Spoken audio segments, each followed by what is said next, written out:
Welcome everyone to the Week 5 review of May Cause Miracles by Gabrielle Bernstein, a 40-day guidebook of subtle shifts for radical change and unlimited happiness. Yay! Erick, Silvermoon, and myself have been going through this book for the last 5 weeks, and I have to say this has been quite an eye-opening experience.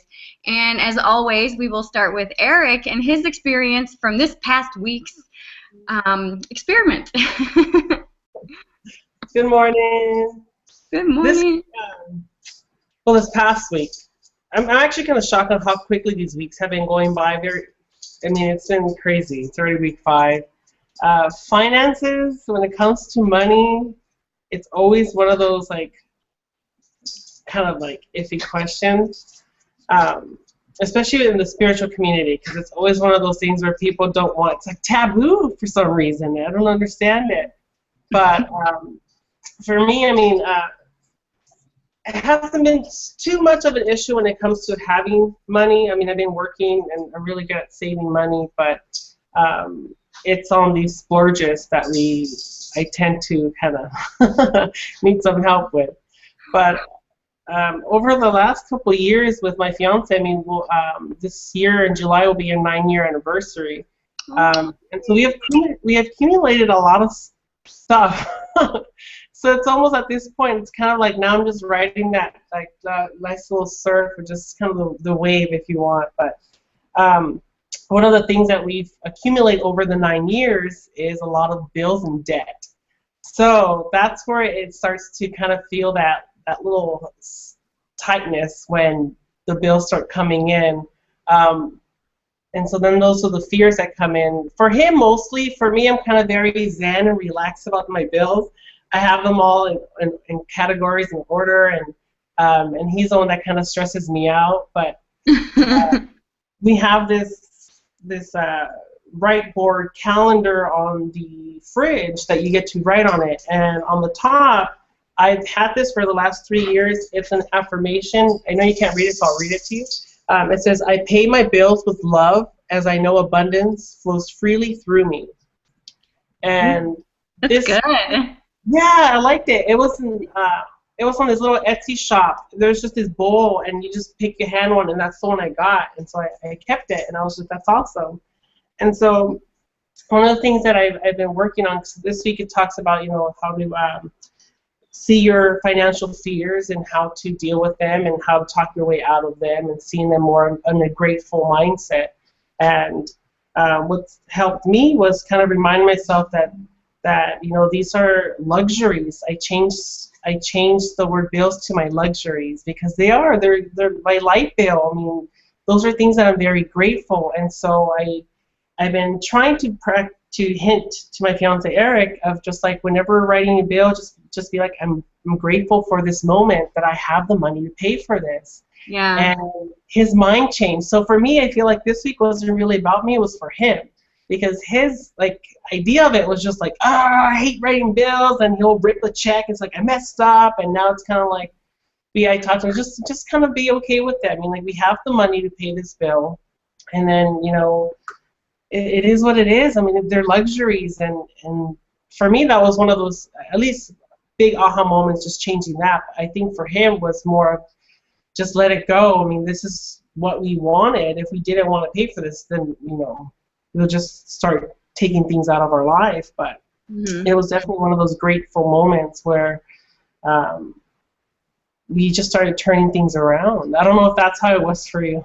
But also why I made aha moment, just changing that word bills or responsibilities to my luxuries. Then it made it seem a little bit more extravagant, kind of just I have to pay my garbage and water bill. I'm so excited. They're luxuries. And so. Yes. Well, that was something that we spoke about briefly last week in the What's Up Wednesday call with, don't look at a bill as a bill. Look at it as, a service that you've rendered from someone, and be really grateful for it. As I'm so grateful and thankful that I have electricity, and now because I've had that electricity all month, now I'm going to pay for that service that I rendered from someone. And You know, think about the water, you know, hot water, cold water, or water in general. Some people have a well, so they don't have to pay for water. Some people have to get it from the city, so they have to pay, you know, per gallon. Some people don't have clean water. Think about the heat, the air conditioning, every service that you're paying for, even if it's a credit card that you've used and maybe maxed out or maybe not maxed out, and so you've got interest on that. But every single bill that you write a check for or pay online, that's a service that you're rendering, and all money is energy, and a dollar amount or a fee is just exchanging value for value. And this is something that, oh my goodness, and I'm so glad that you mentioned it previously, is in the spiritual community, a lot of people give other people that are of service, such as myself and yourself, so much shit for charging for our services. And you know, and I don't know about you, but well, okay, so actually I do know about you that you continuously go through courses and things like that to deepen and further your knowledge. As myself, you know, I've got a bachelor's in business, and I've got a certification in so many things, you know, life coaching, psychic arts, all kinds of stuff. I'm constantly taking business courses, and I'm constantly deepening my knowledge both as a business professional and as a coach and as a psychic and intuitive. And those courses cost money, and those courses really cause you to peel away those layers and to find deeper meaning in your own life. And you share that with your services with the people that you help and the people that resonate with you and want to do work with you. And so a lot of people have a challenging time figuring out their price per hour or per minute, especially, you know, for psychics. And don't look at it as just price per hour. Look at it as the value versus value, you know, that value exchange. And I've had so many people say that working with me is priceless, as I'm sure with you, and it's something that you can't really put a price on it. But so many people view bills or other luxuries as a burden, and it really shouldn't be considered a burden, because really it is that luxury. It is switching that energy from feeling heavy about it, like, oh, now I have to pay for gas, and now I have to pay for car insurance, and now I have to pay for this, you know, electric bill or whatever. It's like, no, be grateful. That's exciting. You know, you live in a place where you can afford to have that, and you have that. You know, and just being in pure gratitude for that is something that completely shifts your energy. And, you know, one of the things that Gabby was talking about in day 29 is to write out your story. Identify those triggers. Identify, like, oh, bills are my trigger. Okay, so, and also identifying where you learned that from. This is something that I discuss in depth in my Shift Your Money Mindset e-kit that I released several months ago. And I talk about looking at your old story. You know, oh, well, I just have enough to pay bills and that's it. So you're always going to just be paycheck to paycheck regardless of how much you make. And one of the things that I talk about in that e-kit is to rewrite your story and to shift your money mindset, to shift your mindset instead of saying, well, there's never enough or there's just enough, to there's more than enough for anything and everything that I need. And some people will think, well, that's so greedy and all this other stuff, but that's a trigger. That's part of your money story. And it's really interesting that a lot of people get really pissed off. And as Gabby says in day 30, she's like, and I'm actually going to read it because all of my notes say is fed up equals change. And it does. Because when we, sometimes we do have to get pissed and we do have to get fed up in order to make a change. And she writes, sometimes we have to get a little fed up with our behavior before we're ready to change it. And I said, very true, not just for finances. I actually wrote that in the corner of my book. But it's true. And that's one of the things that I see with my coaching clients all the time is they're just fed up with the way that their life is. And they're just like, oh, I can't live this way anymore. But they're unsure on how to move forward. And that's the same thing is when you look at your finances and where they are and where you want to be, and you really feel fed up, own that. Take personal responsibility and feel that energy and say, I don't like this. And say, okay, well, what about it don't you like? And then that is a clue on how to move forward, you know. But recognizing your story and your triggers and knowing that it's just a trigger. You don't have to own it. You can just say, okay, this is my trigger. okay, now let's work with it. But so many people avoid looking at their old story or their money story, and they avoid looking at their finances, and they avoid looking at their bills and their bank accounts. And that's one of the things, is the more that you observe something, the more it's going to change. And she talks about that in day 33. And I liken this to the double slit experiment, which if you haven't heard about it, I recommend that you look up the double slit experiment, and it's fascinating. But she talks about, well, okay, she doesn't really talk about it, but this is what I got it. But she goes, identify whom you need to forgive when it comes to your finances. I circled the word forgive and wrote understand, because many times people have a trigger to the word forgive. And what I like to do is just to kind of shift something so that people can be more receptive to it. So instead of using the word forgive, you could say understand. So identify whom you need to understand when it comes to your finances. Even understanding yourself or your parents or your parents' parents. Because many times our money story comes from our ancestors, like our parents, our grandparents, great-grandparents and whatnot. And then I wrote down, with understanding comes aha moments. And then I also wrote, with aha moments comes the double slit experiment. Because so the double slit experiment basically is the results of something will change when it's being observed. So when you observe your finances, things are going to change. Things are going to start changing from what they are. When you ignore them, they're going to respond in a certain way. When you actually observe them, they're going to start changing. And typically they shift more productively to where we really want them to go. And so try that. Try just observing your finances. Look at your finances. Don't ignore them anymore. And when you do that, notice what happens. Notice the shift that happens when you start to observe them. And, Eric, like you were saying with your fiance, when you kind of, what's the right word? Nudged him to thinking about something in a different way, and him observing that, it was like, oh, okay, and it shifted, which is exciting, yay! But being able to recognize and honor the value for value exchange is the biggest thing that I myself have to recommend for people to do when it comes to finances and money and that value exchange, because so many people, if you don't find a value for something, regardless of what the cost is, it's going to be too much. But if someone sees an extreme amount of value in something, no matter what it costs, is going to be a value or a deal for that person. So what might be expensive for one person might be a bargain for someone else. And it really just depends on what value you place or hold on that particular thing, whether it's coaching, whether it's electricity or gas for your vehicle, or a pet sitter, or a lawn care service, whatever. If you don't value it, whatever the cost, even if it's $1, it's going to be too much. But if you value the service, then the value exchange, the money exchange is going to be perfect, or a deal. So yeah, oh my gosh. Yeah, I love this week's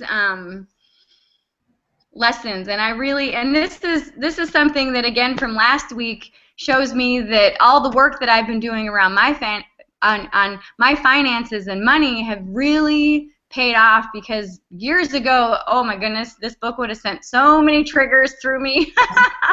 But I've really been doing tons of work about this, and the abundance and the prosperity, and allowing myself to know that money is just energy, and it's just a means for value exchange, value for value. If I value this, then the money's going to be there. And I can't tell you how many times I wanted to do something, and I'm like, would I find value in this? And I'm like, yes, okay, and the money is manifested. Whether it's I have a garage sale and just everybody shows up and I just get the exact amount of money that I need to purchase whatever it is that I was going to purchase, or an old client paid a bill, or I find that, oh my gosh, I have a savings account that I forgot about. I mean, who does that? I did. But I mean, things happen, and if you want to do something, the money will manifest. And I know sometimes people will say, oh, that's really far-fetched. Try it for yourself. Try it for yourself, because it's something, if you really will find value in it, you'll find the money. It will be there. You know, what do you think about that, Eric, about manifesting money for something or funds for something? It's funny because it's a lot easier than what it sounds. And I know, well, even when you hear it, it's like, oh, it sounds so simple, but it really is. But you really have to allow yourself to really just change that energy and your thoughts behind those. And normally there are fears behind those. It's who am I to manifest this for myself? Like, how dare I manifest this? You know, it's one of those things like, it's once you switch it, things just start happening. And of course, you can't imagine it's just like a big briefcase of money opens up in front of you. But it can come into that, like, I found $5 on the floor today. Yay! You know, it's like one of those great things where like, oh, they didn't charge me for this, so that's awesome. You know, it's one of those just things where little things add up to be something really huge. And it does change the shift in the energy of your day. And it kind of just gives you that nice little oomph. But I think the more willing and open you are to it, and things just start happening. And I think that's what we've both been witnessing with I think just working with each other. We've noticed a lot of stuff have been manifesting, and it's just kind of one of those things that once we see that we are worth a lot, then there's no manifestation there's no limit. It's just kind of like, that's my goal, I want that. And then things just set up. It's almost like our spiritual team said, like, that's right, you do deserve to set things up. And it happens. And so it's not to say that only certain people get to manifest. It's like everybody has this ability. Everyone has, you know, their spiritual teams that are working with them. They just have to be open and be able to listen. So that's exciting. Absolutely. Well, and you know, that's one of the things, I'm glad that you brought up goals, is because so many people don't even have goals. They wish for things and long for things and desire for things, but they don't have a goal. Like, they don't write their goal out and review it. And that's the key. That I've lived it. I've breathed it. That really truly is the key to the success of anything. Is if you want to do something, figure out first of all what it is you want to do and take personal responsibility to make it happen. And the first step is to, well, first of all, get clear on what you want and why you want it. And if it's an internal reason why you want it instead of external, write it down, and the universe really conspires to make it happen. Things just start to fall in place. And review that goal and say, am I doing things, am I taking inspired action to get towards or get closer to this goal? And if, you know, part of your goal is to be financially independent or to be financially sound, what does that look like to you? Is it to have $1,000 in the bank or $1 million in the bank? And then write it down. Write it down. And I mean, this is, if anybody knows anything about the law of attraction or manifesting or whatever, most of you have heard about Napoleon Hill's Think and Grow Rich book. I mean, this is a book that I've studied for the past several years. I've read it more times than I can count.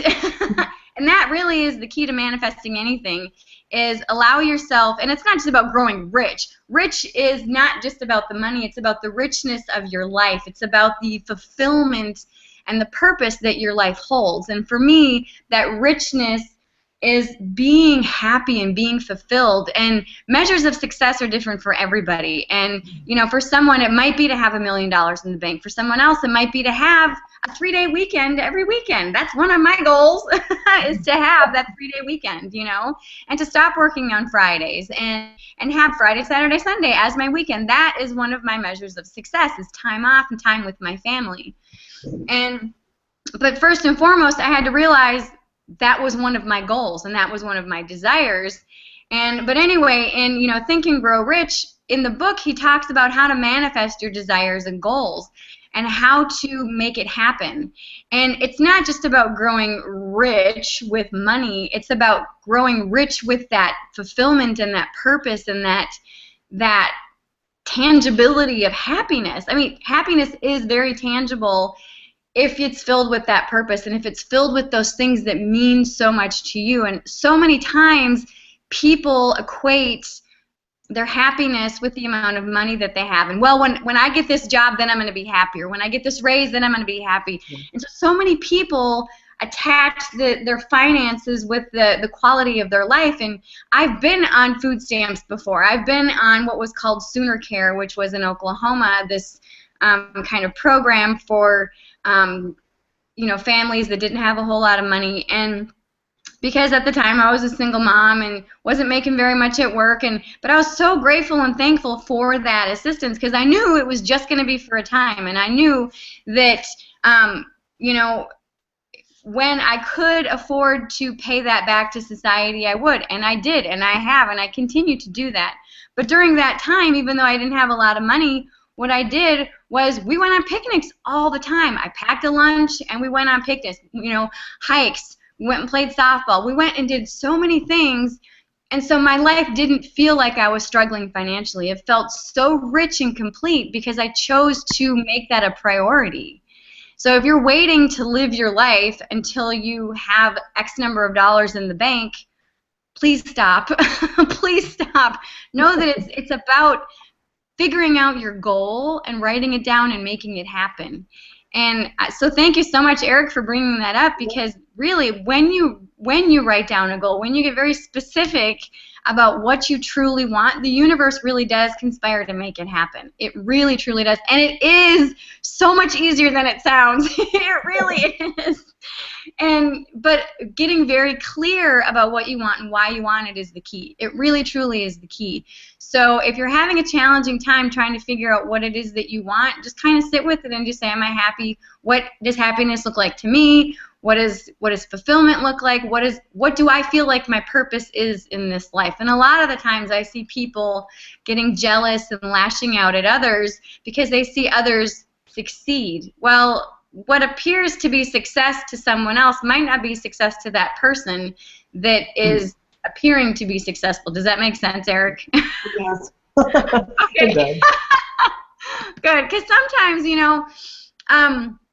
and this all links back to finances. It really does, because when someone sees someone driving a fancy car or a nice car, some people get jealous, or some people assume that that person has all this money. Money does not equal happiness, and I guess that's just my main point, is money does not equal happiness, and money is just energy, and energy flows freely to anybody who wants it. You just have to recognize the value for value exchange for whatever it is that you're buying or purchasing or rendering, because that's, it's something that everything is energy. Absolutely everything is energy. And I see so many people get down on themselves because of their financial state that they think that they're in. And someone's like, I know that I'm in it because this is what my bank account says and this is what this is. Well, but you can change it. You can choose to change it. You can choose to write that goal of saying, I'm going to be out of debt in 30 days. Miracles will happen. I promise you. But you have to believe it. You have to just say, you know what? I'm done. And, just like Gabby said on day 30, are you fed up? Are you fed up with your financial situation? Are you fed up with feeling that certain way? If so, take personal responsibility for your life and your actions and your choices. Write down a goal and make it happen. Make it happen. I mean, personal responsibility is like my huge, big kahuna thing. I mean, that's one of the things that really just gets my goat, is when people choose to not take personal responsibility and then blame others for something. It's like, no, everyone has to take personal responsibility, and I rarely speak in absolutes, but that's an absolute. Everyone has to take personal responsibility for their life. No one else will. And if you're unhappy with your financial situation, if you're unhappy with your relationships, anything in your life, figure out what you want, get clear on it, and then why you want it, and make it happen. And review that goal every single day, several times a day. If you have to put a reminder on your phone, do it. Do it.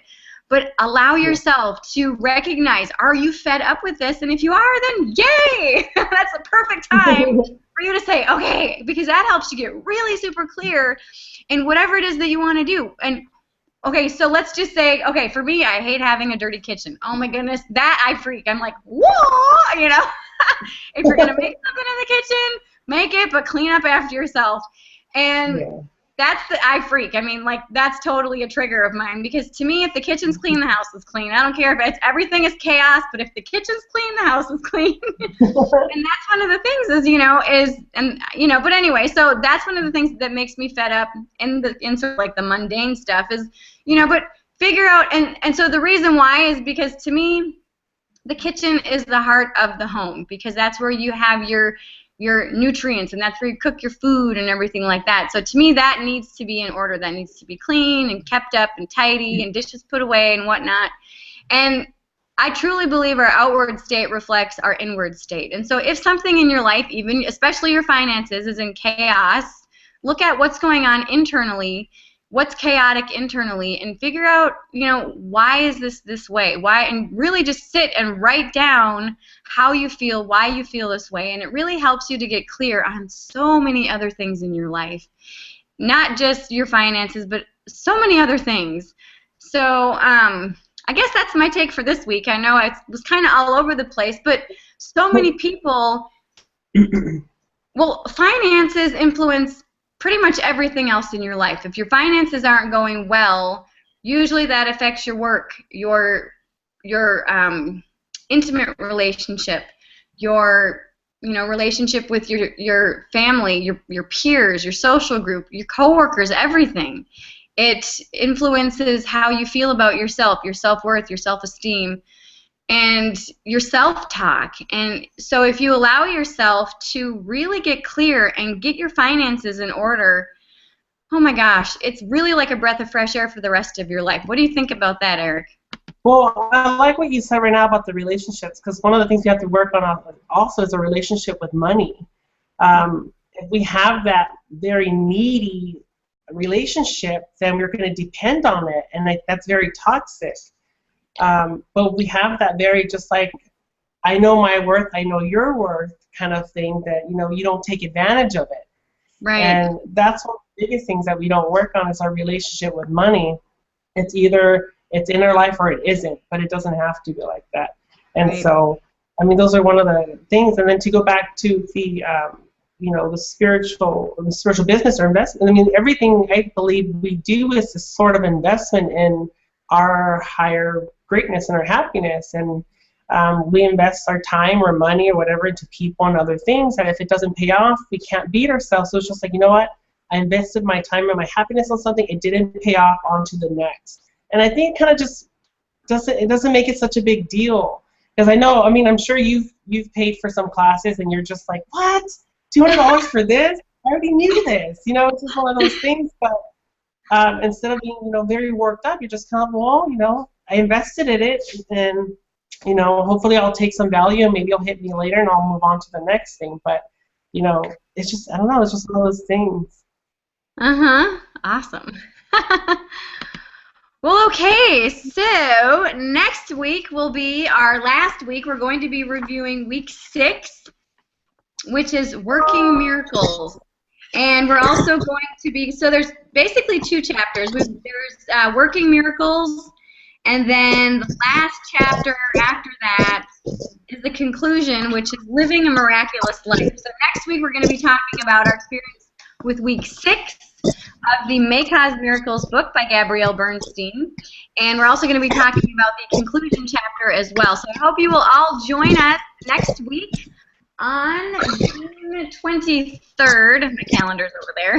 June 23rd at 10 a.m. Central Time with Erick, Silvermoon, and myself. So until next time, I'm wishing you a fearless and fabulous day. Bye-bye.